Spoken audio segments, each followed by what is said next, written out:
Hola, bienvenidos y bienvenidas a Pensamiento Crítico a través de Utopía Comunicaciones, el programa diseñado y construido para reflexionar y opinar respecto de los temas que nos preocupa y nos interesa a los ecuatorianos. Este día vamos a hablar con Montserrat Fernández Vela. Ella es periodista, PhD en estudios latinoamericanos, es exdecana de la Facultad de Comunicación Social de la Universidad Central del Ecuador. Es la primera decana y la única hasta aquí, me imagino, decana de ese centro de estudios, entre otras importantes funciones y títulos que ha adquirido en su trayectoria. Hoy día vamos a hablar de periodismo, de la formación de los periodistas y comunicadores, tarea que lo viene cumpliendo desde hace 80 años la ahora Facultad de Comunicación Social de la Central Faxo, la que fue creada mediante un decreto ejecutivo el 8 de marzo de 1945, ¿verdad? Y luego en junio del mismo año ya se expidió mediante el registro oficial correspondiente. Y haya tenido una trayectoria, pues, la facultad donde me cupo el honor de estudiar cuando se llamaba Escuela de Ciencias de la Información, en el quinto piso del edificio de servicios generales de la universidad y justamente adscrita al rectorado. Recuerdo aquello como que fuese hoy, octubre de 1979, ingresé al preuniversitario y a inicios de 1980 inicié ya la carrera de estudiante de periodismo. No me quejo, me siento feliz siendo periodista y creo que haber cumplido y seguiré cumpliendo hasta cuando sea posible con esa tarea fundamental de buscar la verdad, de decir las cosas de frente y de estar al servicio de los grandes intereses de este país que me pagó los estudios conjuntamente con mis padres. Muchas gracias, Montserrat. Bienvenida acá a Pensamiento Crítico de Utopía Comunicaciones. ¿Cómo se Muchísimas encuentra? gracias, Fernando, por la invitación. Ahora sí, vayamos. ¿En qué contexto, usted fue decana, es docente de la Faxo, en qué contexto se creó la Escuela de Periodismo, tanto de la Central como la de Guayaquil, como le digo, en decreto de la Asamblea Constituyente de 1945, teniendo como secretario a Pedro Jorge Vera, Ujú. a ese recordado escritor guayaquileño del grupo de Guayaquil, que era verdad, y, y teniendo también como presidente de la Asamblea a Francisco Arizaga Vega. Por favor, ¿qué nos puede decir? ¿Qué le puede decir a la gente? De pronto nos está escuchando algún periodista, alguna periodista, algún comunicador, algunos colegas. Dígamele algo, por favor. Bueno, buenos Bienvenida. días nuevamente. Gracias y a toda nuestra audiencia por permitirme comentar sobre mi querida Facultad de Comunicación Social. Como tú dices, también yo soy hija de la Facultad de Comunicación Social y he tenido el honor y la suerte de ser profesora de la facultad por más de 20 años. Así que le debo mi formación y le debo toda mi carrera y lo que soy. Bueno, primero empiezan unos cursos entre el 36, 38, 42, 1942, que surgen como una idea de dar cursos especializados en una escuela abierta, adjunta a filosofía, y que algunos profesores, hay algunos registros de consejo universitario en que se menciona algunos profesores que estaban destinados a dar clases en estos cursos abiertos. Pero esto no es suficiente, empieza a generarse la necesidad de la profesionalización de los colegas que hacían periodismo de manera empírica en ese entonces, pero y digamos, en el quiebre histórico del final de la Segunda Guerra Mundial, del inicio de la ONU, como la idea de la protección de los derechos, de que no se vulneren nuevamente de la manera que se vulneraron en el Holocausto, el final del nazismo. Entonces hay algunas cosas que justamente se están cocinando al final de la Segunda Guerra Mundial. Y el periodismo nunca ha estado exento de las coyunturas históricas y de responder justamente a esas necesidades de la vida, ¿no? Entonces, empiezan estas ideas en el 42 que logran concretarse en el 45, el 8 de marzo, y por eso en esta semana cumplimos 80 años de vida institucional. Hay un decreto ejecutivo en el que se crea la primera escuela de periodismo en Guayaquil, junto a la Universidad de Guayaquil y la de Quito, la Universidad Central. Pero la de Guayaquil empieza un año después recién a operar y entonces por eso se toma en cuenta que la más antigua del Ecuador es la Facultad de Comunicación Social. No eran muchos periodistas los que entraron a estudiar, unos 25, no se gradúan todos, pero ya empieza esta necesidad de la formalización de materias que tenían que ver con redacción, con ortografía, con locución, pero también con un corte muy humanista al inicio de la formación de comunicadores. Y tenemos una de las cosas más importantes es que los directores de esas escuelas que estaban junto a la Facultad de Filosofía inicialmente, hasta el 63, son grandes personalidades del mundo, ¿no? Son diplomáticos, son exmiembros de la UNESCO, de la ONU, son directores de varios medios de comunicación. Y es esta vinculación que al menos nuestra carrera nunca deja de tener con la sociedad, ¿no? Esa es la primera etapa, digamos, de la escuela hasta el 63. En el 63 hay un quiebre. Correcto. ¿Y cómo se ejercía el periodismo? Obviamente, prensa y radio, ¿no? Que la radio estaba dando sus pasos en el Ecuador. ¿Cómo era el periodismo? La televisión todavía ni se mencionaba. ¿Cómo eran los periodistas? ¿Cómo eran los periódicos? ¿Cómo era el asunto que se manejaba en ese entonces, la comunicación, la información?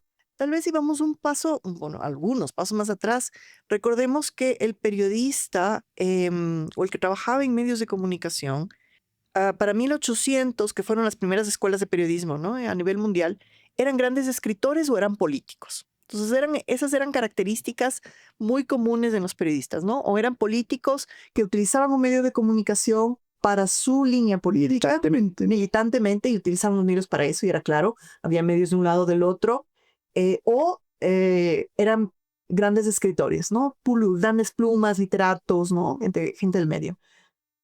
Para 1900 aparece el comercio como el diario independiente porque surge como una empresa. Es el primero que empieza a pensarse como una empresa familiar y le da un giro. Ahora, yo creo que el periodismo en el Ecuador se ha caracterizado por tener grandes plumas, ¿no? Y eso siempre ha sido, si vemos los primeros decanos de la Facultad de Comunicación Social, los primeros profesores, y hasta no hace mucho, eran los grandes literatos del Ecuador. Eran gente que escribía en el mundo, García Márquez. O sea, siempre han sido muy relacionados con la pluma y con el conocimiento, con el pensamiento. Como que el periodismo fue un paso inicial para muchos escritores. Hemingway, García Márquez, Vargas Llosa y un sinnúmero. Y para muchos buques se pudieron separar, porque si uno ve sus obras, las obras a la final son reportajes, digamos. Por eso García Márquez dice que el periodismo es la profesión más hermosa del mundo, ¿no? Porque a sangre fría, o sea, al final muchísimos libros tienen la lógica y la noción, ¿no? Y al revés, el periodismo que empieza siendo muy técnico, ¿no? Con la pirámide invertida, etcétera, con el nuevo periodismo trasciende esos límites y se vuelve a veces literatura. Contar historias, ¿sí? y todo lo demás. A veces traza la literatura. Pensemos, por ejemplo, en el periodismo deportivo. ¿Qué no es el periodismo deportivo? Más de que te narran lo que sucede en la cancha, digamos, de manera objetiva. Son cuentos, son historias mágicas, ¿no? En que tal vez solo nos falta que pasen los unicornios y los arcoíris, porque son inmensamente lingüísticas, son riquísimas. Aquí en Ecuador, porque ahora es de Ecuador, que hacemos siempre por eso es el Día del Periodismo, el 5 de enero, ¿no? Tenemos a Juan Montalvo, un escritor, un polemista, un periodista de Justet, a Peralta, a José Peralta, un gran escritor, y a Manuel J. Calle, y un sinnúmero de gente. Muchos han pasado un sinnúmero de gente, ¿no? Bueno, se crea por decreto Escuela de Periodismo de Quito y Guayaquil. La de Quito es la pionera, ¿verdad? Sí. Es la pionera. Luego viene ya el año 63. Bueno, pero nuevamente, políticamente, porque en el 63 en quiebre la dictadura, la ¿no? dictadura. Hubo la toma de la Junta universidad. militar, y la Junta Militar implicó varios cierres. Y eso como que le dio a la facultad el respiro, como el pare, para empezar a pensarse de otra forma, ¿no? Entonces hay varios cierres, hay pensamientos nuevos. Bueno, una cosita que me olvidé del 45. En el 45 hay una nueva constitución y una de las fortalezas de la constitución del 45 era romper el pensamiento un poco latifundista de las constituciones anteriores y empieza a pensarse como una construcción, como que la construcción del Estado tiene que ver con la educación y tiene que ver con el pensamiento. Y aparece la libertad de cátedra, por ejemplo, que es algo que hasta ahora debería ser una de nuestras peleas permanentes, ¿no es cierto? La libertad Un de cátedra. paradigma debería ser. Así es. Que no sea de doctrinamiento, especialmente en la Universidad Central. Entonces, al 63, nuevamente políticamente hay un quiebre y eso permite volver a sentarse de los 22 primeros años y dice, bueno, ¿cuál es el nuevo camino? ¿Qué es lo que necesitamos pensar nuevamente? Y le sacan de la Facultad de Filosofía Pasa el y rectorado. pasa a ser adscrita al rectorado, por lo tanto independiente de las facultades, lo cual es bueno y malo. Bueno, la independencia académica; malo, la independencia económica. ¿Sí? Administrativa y económica. Administrativa y económica. Y entonces es una facultad que empieza a tener muchísimas carencias de espacios, por ejemplo. Entonces empieza a moverse de un lugar a otro, Era como no era hijo de nadie. migrante. Claro, no era hija de nadie, entonces empieza a ser peloteada por un montón de lugares, las Ahí facultades. estaba el nombre de Escuela de Ciencias de la Información. Escuela de Ciencias de la Información, del 63 al 85. Entonces, en este periodo político, tal vez una de las cosas también que podría no caracterizar a otra universidad ni a otra carrera, pero sí a la Facultad de Comunicación Social, la comunicación es política. Así que yo no estoy de acuerdo, por ejemplo, cuando dicen que la comunicación no es política. Cuando se entiende la política como la vida pública y la vida de lo público, ¿cómo no hacer comunicación pensando en lo público? Que no es politicaría, sino la vida de lo público. Porque ahí tenemos que remitirnos a los griegos. Todos somos animales políticos, ¿verdad? Así es. Todos somos animales políticos. Y alguien que suele decir, hasta políticos, hasta candidatos, hasta autoridades, yo no soy político. Yo no soy político. Si no fuese político, no hubiese estado en ese cargo, no hubiese presentado a elecciones. Bueno, esa es una gran mentira, gran mentira. Y nosotros los periodistas somos periodistas. Somos políticos, tenemos una ideología, tenemos un concepto filosófico. Otra cosa es ser ¿Qué partidista. haces con eso? Es otra cosa. Que sea partidista, Exacto. que sea militante, otro tipo Si de esa cosas. política implica que yo solamente invito a ciertas personas a mi micrófono, que soy solamente ciertas voces, que acallo otras, que tapo cosas, eso es otra cosa. Eso es otra cosa. Pero que yo diga, por ejemplo, yo como educadora, ¿cómo no puedo ser política como educadora? ¿Cómo no puedo tener una política, una visión de lo que es la educación y de lo que entiendo por educación pública? Tenemos que tener esa visión. Hay que reivindicar eso, lo que hay que desterrar es la politiquería, ¿verdad? Y el partidismo. Y el partidismo, sí. Cada quien puede tener su bandera política, pero que esa no sea la que prime en el ejercicio de la profesión. Así es, el adoctrinamiento, por supuesto. Hay dos términos que siempre se suele, sensibles y discutibles. Para mí, no hay objetividad, no somos objetivos. Tampoco hay neutralidad, ¿cierto? Tampoco. No existe. Lo que tiene que existir es la responsabilidad, ¿sí? De decir las cosas como son. Y la franqueza, la transparencia. Porque yo soy de tal posición y desde cuando ustedes me escuchan, es la información, por supuesto. ¿sí? Otra cosa es la opinión, ¿sí? Que son cosas diferentes en donde se pone en juego diferentes destrezas y diferentes comportamientos. Entonces, si yo escucho la radio X, yo sé que esa posición ideológica está en la radio X y tienen que ser transparentes. Lo que se llama la línea editorial. Si yo quiero escucharla, pues la escucho esa radio. Y si escucho esta otra, pues, o un medio de comunicación, un periódico, escucho este y sé que tiene esa tendencia. Y tenemos que ser transparentes porque en la objetividad podemos esconder que estamos hablando por todos, todas, todes, y resulta que no. Ahí viene también el asunto eso de que los periódicos, comenzando desde el comercio, es diario independiente. Entonces, pero independiente era políticamente. Claro, independiente como de empresa. qué, ¿no? O sea, porque en ese entonces era muy fuerte la política partidista. Liberales es decir, y conservadores. Un medio era de un lugar y otro medio era de otro lugar. Claro, la tierra socialista, la otra de conservadores, entonces surge como independiente liberales. en el sentido de eso y se marca como empresa, que es una otra línea. Correcto. Vamos avanzando y ya llegamos a los pininos para la facultarización, ¿verdad? Sí. A ver, en el 83 más o menos comienza el proceso de facultarización. A ver, hay una hermana, que en realidad no es, siempre dicen pero es el CIESPAL, porque es del centro. Un hermano, entonces... ¿CIESPAL? El CIESPAL, sí.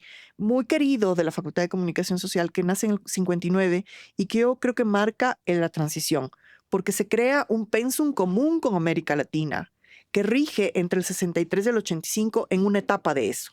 Hay como 10 o 12 Claro. CIESPAL es el reformas. Centro Internacional Centro Internacional de de Estudios Periodismo Superiores de para América América Latina. Latina. Entonces, esta hermana le imprime una característica a la Facultad de Comunicación Social, que es la investigación, los seminarios y los congresos internacionales, y la presencia permanente de gente que venía por América Latina y pasaba por CIESPAL, y que la central, como era muy cercana, pudo disfrutar de eso, de esas mieles del pensamiento latinoamericano. Entonces, pero ahí hay como 10 reformas o 12 reformas curriculares. No logra sentarse entre una formación muy humanista al inicio, después sumamente técnica y después como que entre uno y otro. Y no logra sentarse, ¿no? Pero ya Ahí había vemos. una contradicción con lo que requerían los medios, ¿no? Exacto. Entonces, por eso, muy humanista, no correspondía a los medios, muy técnica, en cambio no se formaba la otra parte, y después intentan balancear y ya empiezan a aparecer las que fueron 5 especialidades durante mucho tiempo. Pero empieza a hablarse en el 83 de la idea de que no era suficiente estar adscrita al rectorado, sino que teníamos que tener un rostro propio y una casa propia, y se lucha por la facultarización. Y mucho de esa lucha fueron los estudiantes de esa época, que participaron en las juntas, participaron en los rediseños y participaron en el impulso de lograr la facultarización en el Ir a 85. recorrer el bosque, pues.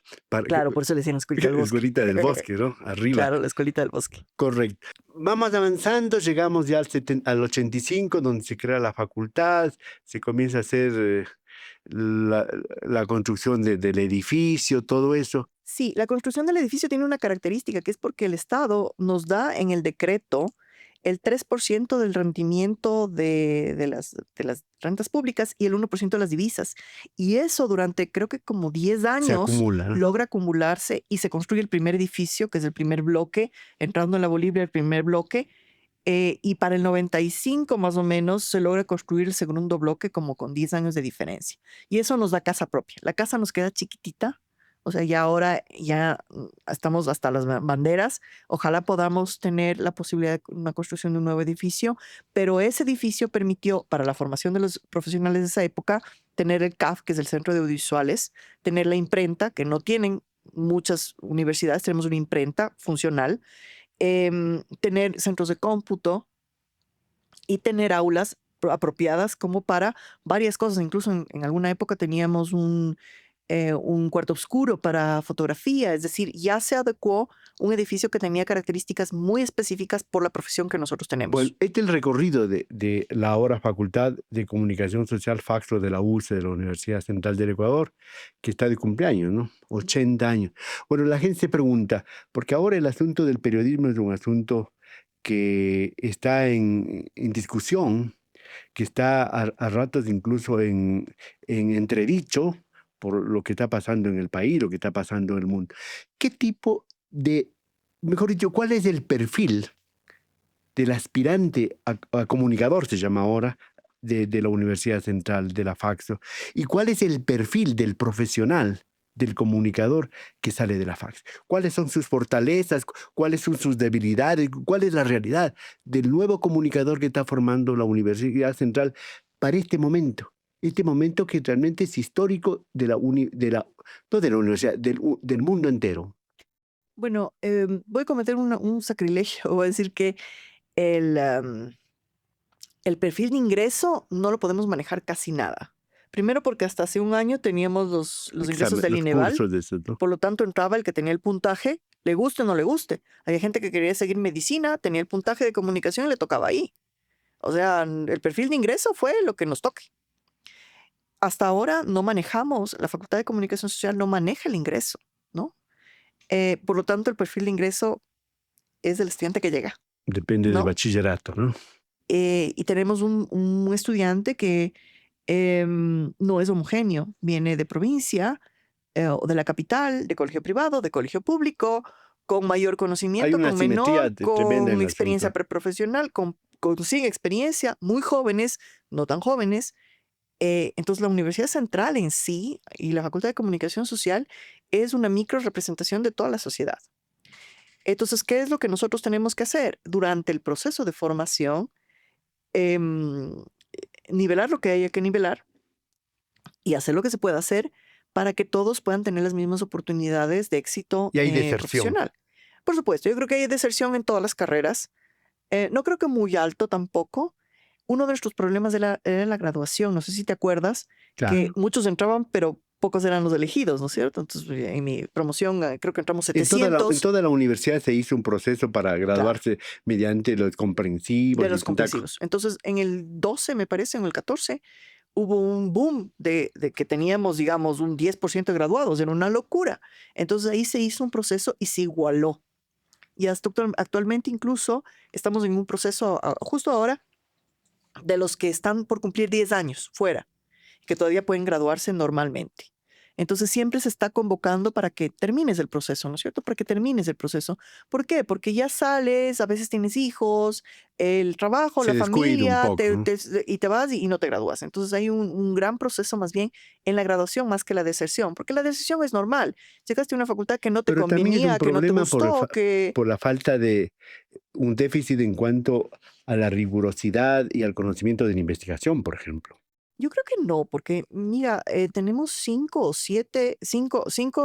materias en, digamos, en tronco, más la de especialización y la tesis.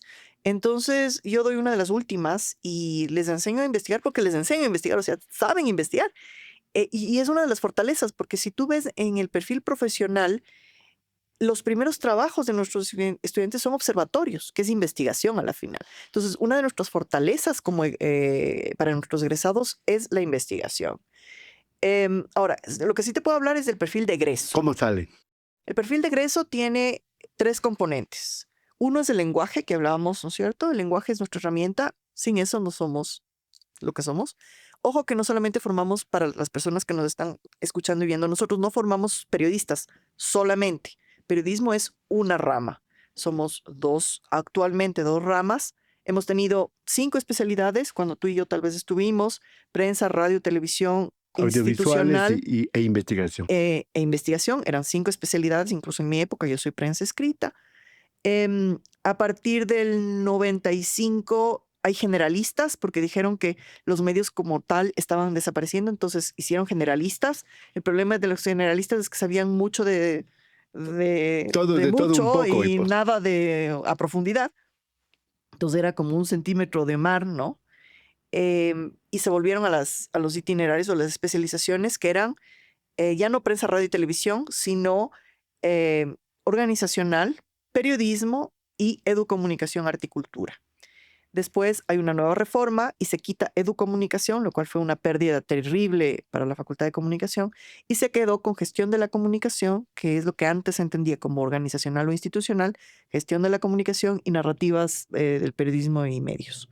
Entonces, estas 2 especialidades forman ahora nuestros comunicadores, que te gradúas como comunicador, no como periodista. Entonces, Entonces, hay una gran parte de nuestro estudiante que termina siendo periodismo y tiene una formación en periodismo cultural, periodismo deportivo, periodismo económico, narrativas del periodismo, géneros periodísticos, gestión de los medios. Ese es su perfil. Y el perfil de gestión de la comunicación, que es planificación, negociación, em, educomunicación, comunicación estratégica y lo que tiene que ver con esta rama de la comunicación. Montserrat, ¿y cómo es la demanda? ¿Cómo es? ¿Han hecho ustedes un seguimiento una vez que egresa, se gradúa él o la comunicadora de la Faxo? ¿Cómo es la demanda de los medios, de las instancias que requieren comunicadores? Bueno, justamente antes de ser decana, fui miembro de la comisión de carreras y coordiné esa comisión e hicimos el nuevo rediseño curricular que está por subirse al CES, está aprobado por subirse al CES este año, probablemente entre vigencia el próximo. Y te puedo contar algunos pormenores, pero se hizo un estudio porque había que basarse en estudios para hacer el diseño y se hizo un estudio a 95 directores de medios y de organizaciones y empresas públicas, privadas, ONGs que trabajaban con comunicadores y nos dijeron un poco el perfil de lo que necesitaban y también algunos artículos que mencionaban qué era el periodismo a futuro. Entre las cosas que se piden actualmente es que el periodista sea multitasking, ¿no? En tu época, en la mía, iban los periodistas con el camarógrafo, el sonidista, con una serie Todo de un equipo, personas, ¿no? ¿no? cargarle. Igual en la radio, ¿no? En la prensa ibas con tu fotógrafo, ahora tú tomas la foto, tú haces delete, tú le cambias a las... Editas y todo lo demás. Editas, le pones en Facebook, le pones en Twitter, le cambias de... O sea, tú tienes que hacer multitasking, multiplataforma, ¿no es cierto?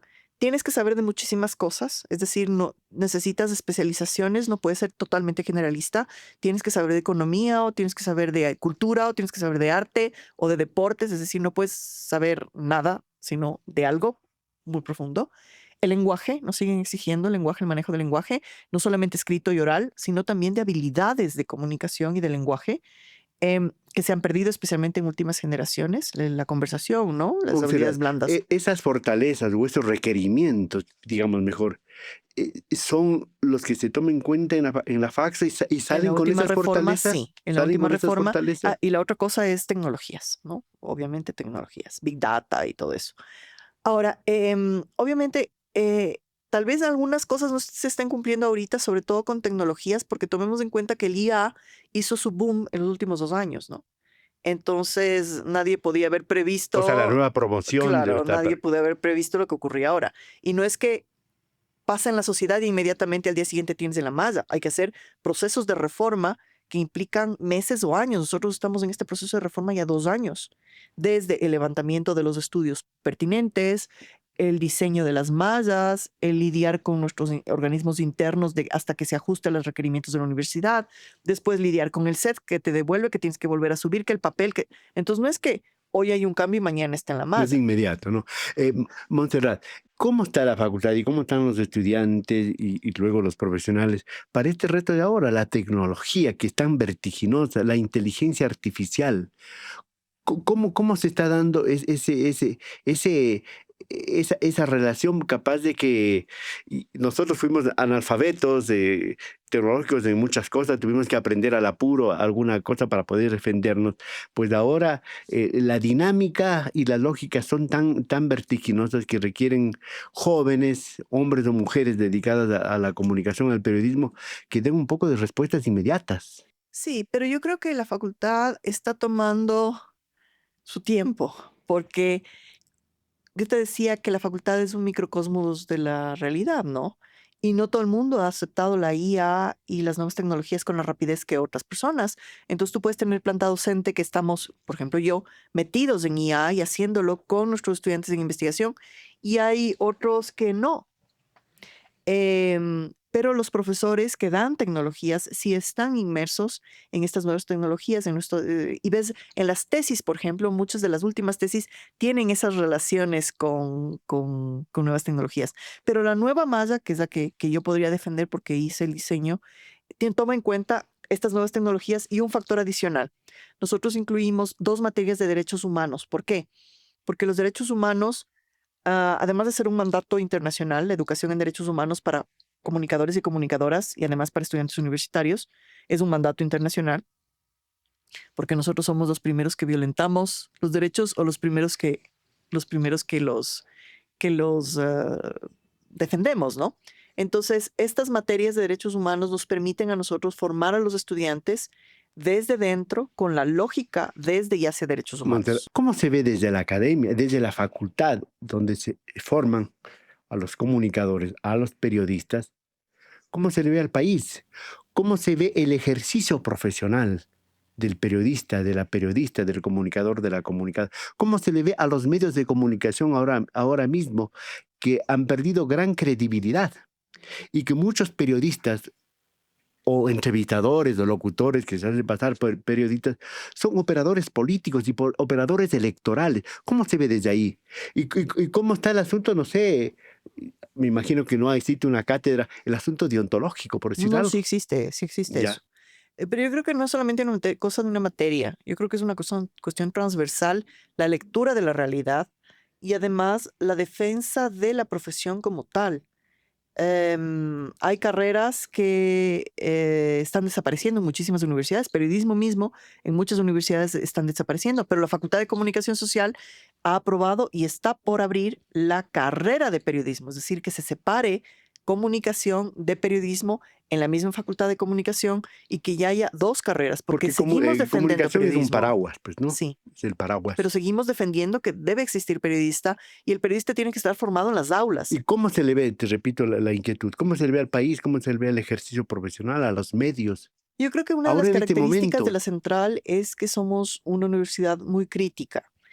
Y somos críticos de nuestra profesión y somos críticas de nuestros colegas que no están siendo transparentes, por eso te decía desde el inicio, pero yo sí creo que tenemos que también reivindicar el hecho de que somos políticos y de que tienen los estudiantes que tener una posición frente a la sociedad que tiene que ser de defensa, por eso de los derechos, de defensa de las voces y de defensa de los espacios y no de proselitismo ni de servicio a un sector y a otro. Y ojo, no solamente los medios tradicionales, también hay que criticar los medios no tradicionales que ahora se denominan todos comunitarios, aunque no todos son comunitarios, o alternativos, o ¿no? alternativos, porque no todo, no porque no estés en medio tradicional Es eres alternativo. alternativo, ¿no? Sino que hacen el mismo juego al poder, pero en una plataforma diferente. Entonces también hay que ser crítico con eso. ¿Y cómo enfrentaría profesionalmente a las fake news, a los trolls, influencers, a toda esa cosa? De eso se ¿Cómo? está trabajando mucho. Por ejemplo, hace poquito, hace tal vez 2 o 3 semanas, hubo un conversatorio y un libro que se sacó entre el Banco Mundial, la Asociación Gabo y la Fundación Gabo y la Facultad de Comunicación Social, en la que se te da herramientas para justamente trabajar eso. Y una de las herramientas es volver a la gente. Es decir, caminar, hacer periodismo de calle, porque muchos están cerrando el periodismo a hacer periodismo de oficina, ¿no? Desde el internet, desde lo que te La llega, comodidad. ¿no? Y no desde la calle. Y conociendo a las personas y caminando los barrios es cuando tú conoces qué es lo que pasa. Y en la cátedra, cuando traemos a una organización que trabaje con nosotros en cátedra, para que los estudiantes desde antes de salir tengan un contacto real, ¿no? Con lo que está pasando por fuera. ¿Es necesaria una ley de comunicación? ¿Es necesario que no a nivel de control ni de sanción, pero que sí se vea algunos protocolos, algunos lineamientos para que no haya esta distorsión entre libertad de expresión y libertinaje, entre calumnia y otro tipo de cosas? ¿Cómo se puede, no sé si regular, no llegar a eso de la ley Mordaza que se ha llamado, tanta cosa? Pero yo no creo mucho en eso de la autorregulación, yo no creo mucho en aquello. Bueno, yo creo que el problema no es la ley. Ninguna ley es un problema. Yo creo que el problema es lo que hacemos con la ley, porque aunque sí sea una ley perfecta, pensemos en la Constitución del 2008 que decían que era la mejor Constitución de América, que era progresista, derechos de la naturaleza, pero siempre hay una forma de sacarle la piedra. O sea, no creo que ni la Constitución, ni las leyes orgánicas, ni las leyes regulares son el problema. El problema es lo que hacemos con las leyes. Y yo creo que también el problema es la discusión. Entonces tiene que generarse discusión pública en la que nos pongamos de acuerdo cuáles son esas líneas que deberíamos cruzar o no cruzar, por ejemplo, el discurso de odio, ¿no? Y ponernos de acuerdo en cuáles son los espacios y tiene que regularse. Tarde o temprano, toda defensa social termina en una ley. Y hay una pregunta también que es, ¿cómo hacer de que los medios públicos no sean medios del gobierno de turno, sino sean realmente medios públicos al servicio del público? Ni siquiera al servicio del Estado, sino al servicio del público, que al fin y al cabo el público es el que financia la existencia de esos Yo creo que medios. se pueden Porque tomar, ahora vemos los medios públicos en campaña electoral, ahora, ayer y antier, metidos en ese juego. yo creo que tiene que pensarse pensar modelos internacionales. Pensemos la BBC, ¿no es cierto? ¿Quién se podría criticar la BBC? La Eh, Dolce Deutsche Welle, Welle, TF1, o sea, los mayores, las mayores cadenas internacionales han sido medios públicos y tienen un espacio de gobierno, ¿no es cierto? Pero también tienen universidades y también tienen sociedad civil y esos espacios en los que ahí sí tal vez hay una autorregulación entre los espacios dentro es lo que permite que no sean voceros de un espacio u el otro, ¿no? y el asunto de la pauta que los gobiernos manejan a su antojo y dan solamente a quienes les hablan bien o para que hablen bien. ¿Cómo se puede regular la pauta? Debe haber publicidad pública, se debe gastar tantos y tantos millones de dólares ahora en publicidad pública para, muchas veces para exagerar, mentir o ocultar. Bueno, pero eso no ocurre solamente en los públicos, ¿no? O sea, vemos En campañas, el caso porque son recursos, claro, son del Estado, recursos el públicos. pautaje en medios pasa en todo Condicionan, medio, condicionan. condiciona, y el hecho de que la radio viva de eso es un problema, ¿no es cierto? Antes los usuarios o los suscriptores podían dar el piso para cierta libertad, pero ahora ya el suscriptor no es la base económica de los medios de comunicación, sino el pautaje. Entonces ahí tenemos un problema económico. Y yo creo que un factor que estamos perdiendo de vista es que la única forma, en mi posición como educomunicadora, la única forma de regular es educando a la audiencia, no al medio, a la audiencia. Porque el medio de comunicación dice, yo le doy lo que la audiencia Que quiere. ahí viene la disputa, ¿no? No, pues que no escuchan el Es que claro, rating. si les doy Entonces, algo cultural no van a bajar la escuchar, es que cultura claro, claro. Entonces a ahí los extremos, había cuando la un, idea es forzar para que la gente exacto. suba.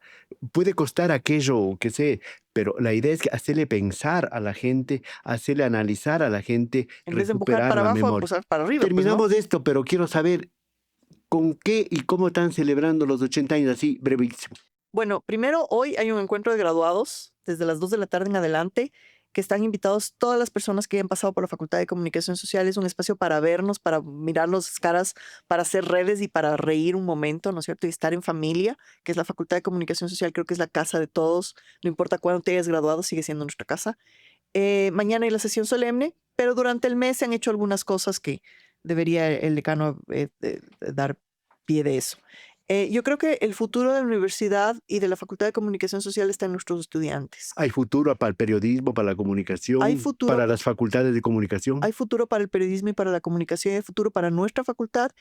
Primero, siempre y cuando sigamos pensando en la facultad como facultad y no por intereses externos o para ciertos grupos, sino como facultad y como academia, construyendo, investigando y empujando a esta facultad que nos dio la profesión y, como tú decías al inicio, que nos ha convertido en lo que somos. Claro. Y periodistas y comunicadores pensando no en el gobierno de turno o el candidato de turno o la candidata de turno, sino pensando más allá, en el Ecuador profundo, en la gente a la que nosotros creo que nos debemos. Muchas gracias, Muchísimas gracias. Montserrat. Aquí ha estado Montserrat Fernández Vela, Vela, ex decana, la primera y la única hasta primera aquí, decana de mujer. la Faxo de la Central, conversando un poquito de los 80 años, de este recorrido, de la historia, de los contextos y de los retos que tiene la comunicación, el periodismo y las escuelas y facultades de comunicación de nuestro país. Gracias, muy amable por venir. Gracias. Señoras y Muchísimas señores, gracias. hasta aquí nuestro diálogo. Seguiremos hablando de esto y muchos temas que nos interesen y nos importa, porque pensamiento crítico es para eso, para construir pensamiento crítico. Hasta la próxima.